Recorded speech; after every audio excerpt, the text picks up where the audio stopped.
Hi guys! Alam niyo ba na pwede kayong kumita ng up to 600 pesos weekly kapag kayo ay nag-affiliate kay Temu?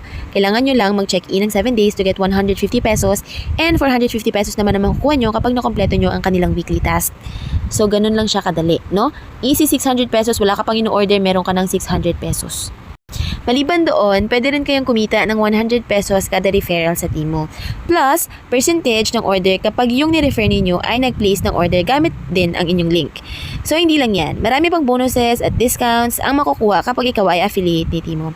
So, ito ang dashboard niya kapag ikaw ay affiliate. As you can see, meron akong available balance na 700 pesos at nakapag-withdraw na ako ng 1,434. Meron pa akong 1,300 plus na earnings na papasok pa lang sa available balance once makompleto ng referral ko ang kanilang order. So, ganun nagwe-work ang affiliate program ni Temu. Amazing, di ba? Kaya kung gusto mo rin kumita, i-download mo na ang Temu app, nasa comment section ang link. Yan lang!